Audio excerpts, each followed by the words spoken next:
शहर की हर बड़ी खबर देखने के लिए वॉइस ऑफ पानीपत को लाइक करें, सब्सक्राइब करें, शेयर करें और कमेंट ज़रूर करें। वॉइस ऑफ पानीपत आप देख रहे हो, मैं हूं आपके साथ Kulwant Singh. RPI education trust पर धोखाधड़ी के आरोप लगे हैं। पहले भी एक मामले में उनके ऊपर आरोप लगे हैं जिसकी सीबीआई जांच चल रही है। अब एक और आरोप धोखाधड़ी के लगे हैं और गैर जमानती वारंट जो है पानीपत कोर्ट ने इनके खिलाफ किए हैं। पूरा मामला समझने की कोशिश करेंगे। गुरमीत सिंह मेरे साथ हैं। आरपी वेल्टार हॉस्पिटल का नाम आपने सुना होगा। जब घरोंडा साइड जाएं तो आरपी वेल्टार साइड राइट हैंड में पड़ता है। उसी का ये मामला सामने आया है। धोखाधड़ी के आरोप लगे हैं। गुरमीत सिंह से बातचीत करते हैं। क्या मामला है जी, ये आरपी एजुकेशन में क्या मामला चल रहा है? देखिए जी, मैं इस मामले में कंप्लेनेंट हूँ और जो है इसमें मैंने कंप्लेंट की है और बाकायदा जो है हमारा इनके साथ डिस्प्यूट चल रहा है। ये इस केस में जो है कल नॉन अवेलेबल वारंट जो है इशू हुए हैं पानीपत की कोर्ट ने आरपी एजुकेशन ट्रस्ट के ऊपर, जिसमें ट्रस्टी हैं मेन जो है Bharat Singhal, doctor Rajiv Singhal, Madhur Singhal, RP Singhal, RP जो राजपाल सिंगल है जिनके नाम पे आरपी है, मोनिका सिंगल, धर्मचंद, अनुज सिंगल और इसके अलावा जो है ममता सिंगल और सुमित्रा सिंगल। इन 10 लोगों के ऊपर जो है धोखाधड़ी का एक मामला जो है संज्ञान में लिया था। 138 का मामला था कोर्ट का चेक का। जो इन्होंने जो है एक चेक दिया था 2 करोड़ समथिंग का, वो चेक जो है जब बाउंस हो गया उसके बाद कोर्ट के बुलावे पर भी ये बार बार नहीं आया तो ये मामला जो है नॉन अवेलेबल वारंट की तरफ चला गया। इसका एक्चुअल मामला ये है कि ये चेक इशू क्यों हुआ था, मैं आपका विस्तार से बताना चाहूँगा अपने दर्शकों को कि एक एग्रीमेंट होता है। एग्रीमेंट की शर्तें ये होती हैं कि आप हमारे संस्थान में पैसा लगाएंगे, जितना ही पैसा आप लगाएंगे वो पैसा जब आप 3 साल पूरे हो जाएंगे 2021 में तो आप अपना पैसा वापस ले लेंगे। तो ये पैसा लगता रहा लगभग 7 से 8 करोड़ रुपया इसके अंदर इन्वेस्ट हो गया। इन्वेस्ट होने के बाद इन्होंने कुछ समय के बाद जब इनको लगा कि अब पैसा देने की बारी आएगी तो ये डिसऑनेस्ट हो गए। डिसऑनेस्टी में इन्होंने क्या करा, कुछ गुंडा तत्व भेज दिए। 2021 में इनकी बाकायदा FIR भी हुई अंडर सेक्शन 323 मारपीट, 354D किसी लेडीज़ को छेड़छाड़ करना और 506 जान से मारने की धमकी में। जब ये FIR इनके ऊपर हुई तो इनको लगा कि अरे अब तो ये मामला नहीं संभलेगा। बाकायदा जो है इसकी कवरेज भी की मीडिया भाइयों ने, पत्रकार बंधुओं ने।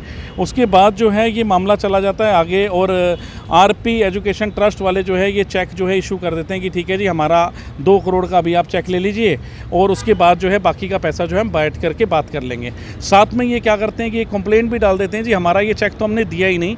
और ये डीएसपी साहब करनाल के जब उसकी जांच करते हैं तो जांच में सामने आता है कि ये चेक बाकायदा इन्होंने दिया था और बाकायदा देने के साथ साथ इन्होंने सारी CCTV फुटेज और सब कुछ जांच के बाद डीएसपी साहब की रिपोर्ट में है।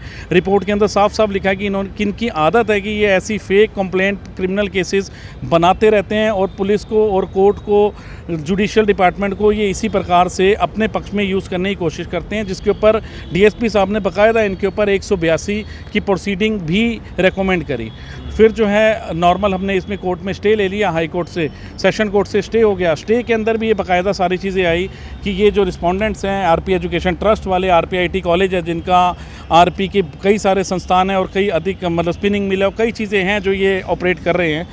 इन्होंने बाकायदा कोर्ट के ऑर्डर में ये चीज़ आई कि रिस्पोंडेंट जो है डिसऑनेस्ट हो गए और वो बाकायदा वो चाहते थे कि किसी तरीके हॉस्पिटल को अपने हाथ में ले लिया जाए और इस एग्रीमेंट को टर्मिनेट कर दिया जाए। इसी के चलते उन्होंने ऐसा गलत काम गुंडा तत्व को इन्वॉल्व किया और FIR नंबर 201 भी रजिस्टर्ड हुई। और इसके अलावा जो है एक इन्होंने चेक इशू किया 176733 2 करोड़ 12 लाख रुपए का, जो चेक भी जो है बाउंस हो गया, जिसके एवज में इनके गैर जमानती वारंट इशू हुए। मामला समझा दूं, आरपी वेल्टार हॉस्पिटल जब घरोंडा की साइड जाएं, करनाल की साइड घरोंडा पार करते वो हॉस्पिटल आता है, तो पहले वो आरपी वेल्टार हॉस्पिटल के नाम से था। इन्होंने रेंट पे लिया था और पैसा वहाँ पर इन्वेस्ट किया था और जैसा कि बता रहे हैं कि जब इन्होंने छोड़ना था तो उतना पैसा मालिक वापस देगा, ऐसा एग्रीमेंट था। जब वो तारीख नज़दीक आती रही तो तब थोड़ा सा उनमें लालच आना शुरू हो गया, तब ये मामला जो था उलझना शुरू हो गया। मारपीट भी हुई, FIR दर्ज हुई, तो फिर अरेस्ट भी हुए थे उसमें। हाँ, अरेस्ट भी हुए। इसके अंदर 3 गिरफ्तारियां हुई और 2-2 महीने जेल में रहने के बाद फिर उनकी जमानतें हुई। तो जब हमने इस मामले की पर्सनल लेवल पे जांच करी कि हम देखें तो सही कि जिनके साथ हमारा टाई अप हुआ है इस संस्थान को चलाने के लिए, उनका मार्केट क्रेडिबिलिटी क्या है, तो हमारे सामने एक और बड़ी FIR निकल के आती है।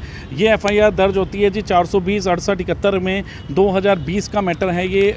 इसमें आरपी बासमती राइस, अनुज सिंगल, राजपाल सिंगल, पूरा सिंगल परिवार इन्वॉल्व है। और आपको जान के हैरानी होगी कि ये CBI में इसकी जांच चल रही है और 220 करोड़ रुपए का ये मैटर है। 220 करोड़ का ऑलरेडी इनके ऊपर एक एलिगेशन लगा हुआ है, जिसकी एफआईआर मेरे हाथ में है। इतनी बड़ी एफआईआर के बाद जब हमने और इनकी जानकारी चाहिए कि आरपीआईटी कॉलेज के बारे में पता करें, तो आरपीआईटी कॉलेज के भी हमें बहुत से ऐसे फैक्ट मिले। इन्होंने अपने मैंडेटरी डिस्क्लोजर के अंदर बोला था जी हमारे बच्चे डिस्टिंक्शन के साथ 20% बच्चा डिस्टिंक्शन के पास होता है, जबकि एज सच ऐसा डिस्टिंक्शन नाम का वर्ड कुरुक्षेत्र यूनिवर्सिटी के अंदर बीटेक के स्टूडेंट्स के लिए होता ही नहीं है। कुरुक्षेत्र यूनिवर्सिटी की आरटीआई से हमें जानकारी मिली। इसके अलावा जब हमने और अधिक जांच करी तो हमें पता चला कि इनके जो बच्चे हैं 2021-22 में मात्र 0 बच्चा, 2019-20 में 4 बच्चे, 2018-19 में 3, इतने तो इनके एडमिशन है। मैकेनिकल इंजीनियरिंग में, इलेक्ट्रॉनिक कम्युनिकेशन में कुल तो 10 बच्चे भी नहीं हैं इनके पास, और इनके 65 टीचर हैं जिनको इन्होंने ऑन रिकॉर्ड दिखा रखा है।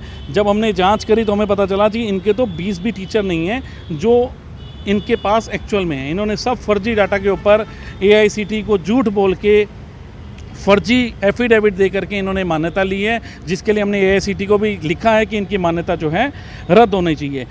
दूसरा, इन्होंने जो फ्रॉड करा वो इनकम टैक्स डिपार्टमेंट के साथ करा। इन्होंने दिखाया जी हमारे पास इतने करोड़ की फ़ीस आई, इतनी हमने सैलरी दे दी। जब टीचर ही नहीं है तो इन्होंने सैलरी किसको दे दी? जब सैलरी दी नहीं तो इनकम टैक्स विभाग का टैक्स भी बनता है जो इनकी देनदारी है। इसके अलावा हम एक प्रेस कॉन्फ्रेंस करेंगे जिसमें हमारे पास 20 से ज़्यादा टीचरों के अब तक एफिडेविट आ चुके हैं जिन्होंने बोला जी हमारा फर्जी तरीके से नाम इस्तेमाल किया जा रहा है, हमने वहाँ पर कोई ऐसी जॉब पहले की थी, अब हमने नहीं की, अब हम कहीं और लग गए हैं। जब आज ये न्यूज़ लगी, पानीपत कोर्ट ने आरपी एजुकेशन ट्रस्ट के 10 ट्रस्टियों के खिलाफ गैर जमानती वारंट निकाले, तो मेरे पास इनके एक पुराने डायरेक्टर का मैसेज आया। उस डायरेक्टर ने मुझे बोला कि मैं भी चाहता हूं कि ये लोग अरेस्ट हो जाएं, और ये मुझे 1 करोड़ रुपया मेरा भी पेंडिंग है एआईसीटी के अंदर, जो मेरा 1 करोड़ रुपया इनसे लेना पेंडिंग है। ये इनके डायरेक्टर हैं कोई आरपीआईटी के, उन्होंने मुझे मैसेज किया। और ऐसे 20 से ज़्यादा अधिकतर टीचर हैं जो मुझे मैसेज कर चुके हैं, एफिडेविट दे चुके हैं जी हमारा यहाँ से कोई लेना देना नहीं है और हमारा नाम फर्जी तरीके से इस्तेमाल कर रहे हैं। अगर जाँच होगी, पत्रकार बंधु इसको चाहेंगे, तो ये मामला जो है कई करोड़ों का फर्जीवाड़ा निकलेगा। अच्छा, अब गैर जमानती वारंट उनको इशू हो चुके हैं जी, अब अगला क्या है इसमें? देखिए अगला, अगर अभी भी ये पेश नहीं होते तो अब इसमें एज़ पर कोर्ट की मैं एडवोकेट भी हूँ, तो इसमें 82 की कार्रवाई होगी। 82 की कार्रवाई का मतलब होता है प्रोक्लेमेट ऑफेंडर इनको बनाया जाएगा, पीओ की कार्रवाई इनकी होगी। अगली डेट जो है फरवरी की है, लंबित है। अगर फरवरी में भी ये प्रेजेंट नहीं होते तो इनके ऊपर पीओ की कार्रवाई निश्चित तौर पर स्टार्ट हो जाएगी। ये कहाँ के रहने वाले हैं? सिंगल परिवार करनाल का रहने वाला है। गरोंडा में इनका जो है बहुत बड़ा एजुकेशन ट्रस्ट है वहाँ पे, और मैं जो है पानीपत से हूँ। मैं कंप्लेनेंट हूँ इस केस में। मैंने इनकी कंप्लेंट की थी और मुझे अपने कानून के ऊपर पूरा भरोसा है, विश्वास है, जल्द हमें इंसाफ मिलेगा। तो ये आरोप लगे हैं आरपी ट्रस्ट के ऊपर। आरपी एजुकेशन ट्रस्ट ये गरोंडा के पास है और करनाल का रहने वाला ये सिंगल परिवार है, और आरोप लगे हैं धोखाधड़ी का। जैसा कि बता रहे थे, सीबीआई ने एक पहले भी मामला दर्ज किया है, कई करोड़ों का वो मामला है, वो भी लंबित चल रहा है। तो फिलहाल इस मामले में गैर जमानती वारंट जो है इशू है और फरवरी में डेट लगी है। अगर फरवरी में फिर भी वो लोग नहीं आते, कोर्ट के सामने पेश नहीं होते, तो जाहिर तौर पर पीओ घोषित होंगे और उसके बाद जो है इनकी गिरफ्तारियां जो होंगी। वॉइस ऑफ पानीपत के लिए प्रदीप पांचाल के साथ कुलवंत सिंह।